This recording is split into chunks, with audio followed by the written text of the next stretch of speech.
কিয়ামতের ময়দানে মানুষের কি হবে, আজকে আমরা সেই ঘটনা জানব। কুল্লু নাফসিন যায়িকাতুল মাউত, মৃত্যুর স্বাদ সকলকে গ্রহণ করতে হবে।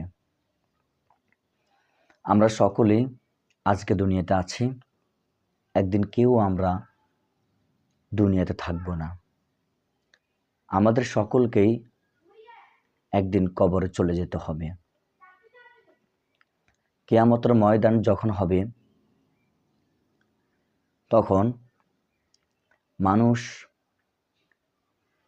ছুটাছুটি করবে। তার আগে ইসরাফিল আলাইহিস সালাম সিংহের মধ্যে ফু দিবেন দুনিয়াতে। 3টি ফু দেওয়ার পর আমাদের এই পৃথিবীটা হবে কিয়ামতের ময়দান বা মাঠ।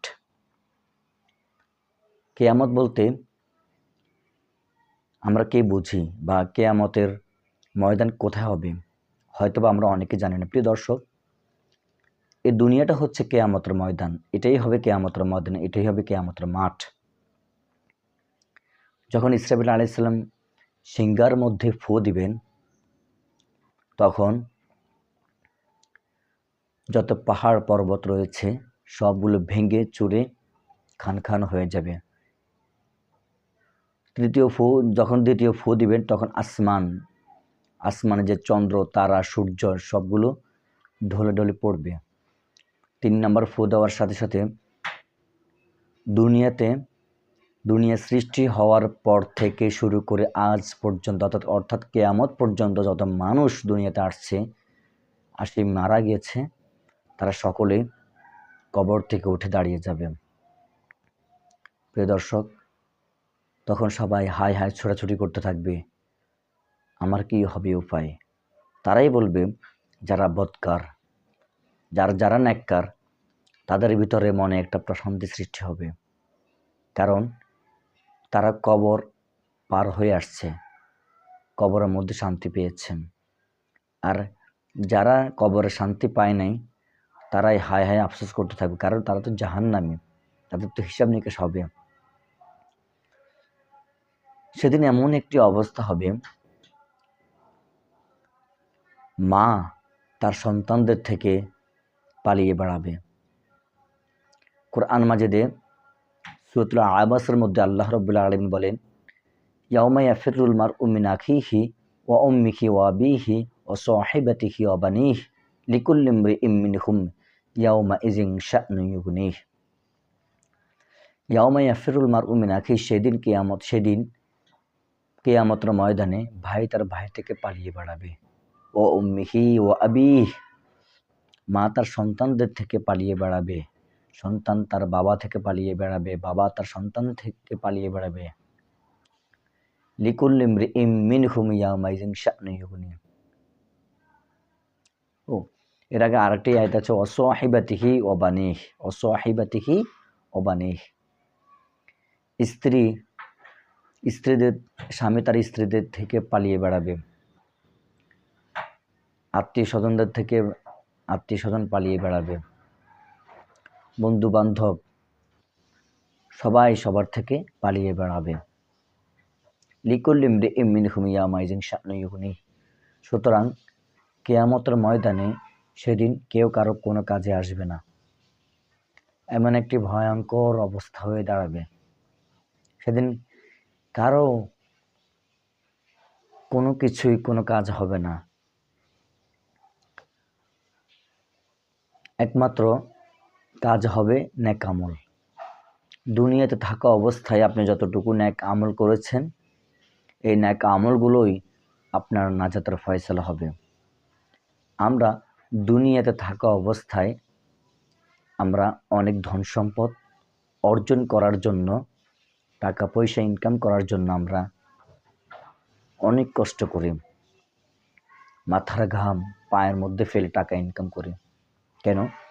একটু সুখে থাকার জন্য, একটু ভালো থাকার জন্য, সুন্দরভাবে বেঁচে থাকার জন্য, ভালো খাওয়ার জন্য, ভালোভাবে থাকার জন্য।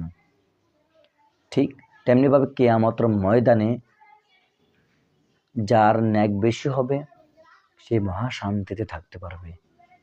অর্থাৎ কিয়ামতের ময়দানে টাকা পয়সা দেরহামের কোনো দাম নেই, ডলারের কোনো দাম নেই, দাম হচ্ছে ন্যাক আমল।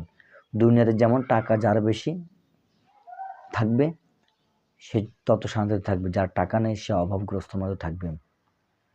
কিয়ামতের ময়দানে হবে ন্যাক, যার যত ন্যাক বেশি হবে সে তত শান্তিতে থাকতে পারবে। আর ন্যাক আমল, ন্যাকের পাল্লা যখন আপনার ভারী হবে আপনি হাসতে হাসতে কিয়ামতের ময়দানে জান্নাতে প্রবেশ করবেন। সুবহানাল্লাহ। আর যদি আপনার ন্যাকের পাল্লা একদম কম হয়, বদের পাল্লা ভারী হয়, গুনাহের পাল্লা ভারী হয়, তাহলে আপনাকে জাহান্নামের ফেরেশতা টেনে হিঁচড়ে আপনাকে জাহান্নামে নিক্ষেপ করবে। আর এই ফেরেশতারা কেমন ফেরেশতা? কঠিন পাষাণ হৃদয়ের ফেরেশতা। ওরা কঠিন পাষাণ হৃদয়ের ফেরেশতা। এই ফেরেশতারা হচ্ছে এমন একটি ফেরেশতা যাদের মধ্যে কোনো দয়া মায়া বলতে কোনো কিছুই নেই। তাদেরকে দেখলে শুধু ভয়ঙ্কর। তারা সবসময় শাস্তি দেওয়ার জন্য, আযাব দেওয়ার জন্য সর্বদা নিয়োজিত থাকে। তাদেরকে ওইভাবেই বানানো হয়েছে, তৈরি করা হয়েছে। এদের মধ্যে কোনো, আপনি যতই চিল্লাবেন কিয়ামতের ময়দানে তখন ফেরেশতাদেরকে বলা হবে, আমাকে ছেড়ে দাও, বাঁচাও হে আল্লাহ, হে আরশের মালিক, আমাদেরকে বাঁচাও, আমাদেরকে আর একবার দুনিয়াতে পাঠিয়ে দিন, আমরা ন্যাক আমল করে আমরা আবার আসবো। তখন আওয়াজ আসবে, আর সময় নেই।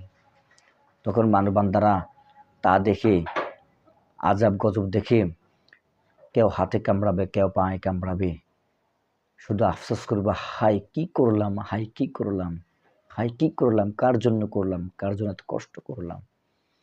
আফসোস করতে করতে মানুষ দিশেহারা হয়ে যাবে, পাগল হয়ে যাবে, কোনো কিছুই লাভ হবে না। তখন জাহান্নামের ফেরেশতারা টেনে হিঁচড়ে জাহান্নামে নিক্ষেপ করবে।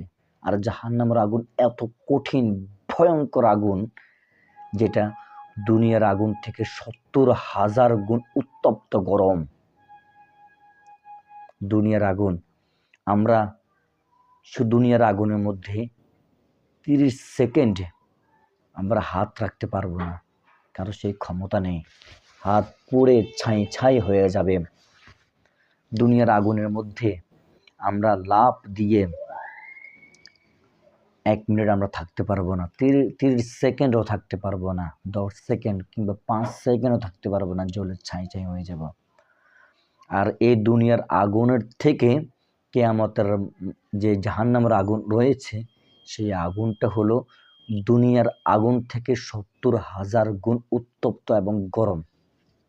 প্রিয় দর্শক, সেই গরম, শুধু তাই নয়, আরও অনেক আযাব রয়েছে, শাস্তি রয়েছে। বলতে গেলে ভিডিও অনেক লম্বা হয়ে যাবে। তাই আসুন আমরা দুনিয়াতে থাকা অবস্থায় কিভাবে জান্নাতে যাওয়া যায়, কিভাবে আল্লাহকে রাজি করে সন্তুষ্ট করে দুনিয়া থেকে চলে যাওয়া যায়, আমরা সেই ফিকির করব। সে আর আল্লাহর হুকুম হাকাম এবং রাসূল করিম সাল্লাল্লাহু আলাইহি ওয়াসাল্লাম সুন্নতকে আগে মেনে চলে আমাদের জীবনটাকে পরিচালনা করব। প্রিয় দর্শক, আপনি যদি নতুন দর্শক হয়ে থাকেন চ্যানেলটা সাবস্ক্রাইব করবেন। কোরআন এবং হাদিসের আলোচনা নিয়ে আমি এই চ্যানেলে ভিডিও আপলোড করব ইনশাআল্লাহুল আজিজ। অজানা অনেক তথ্য আপনারা এই চ্যানেলে পাবেন। লাইক করবেন, কমেন্ট করে আপনার মতামত জানিয়ে দিন। আর কোন ধরনের ভিডিও আপনারা চান, কোন টপিকের উপরে আলোচনা চান, আপনারা অবশ্যই কমেন্টে জানাবেন। আজকের মতো বিদায় হচ্ছি। আল্লাহ হাফেজ।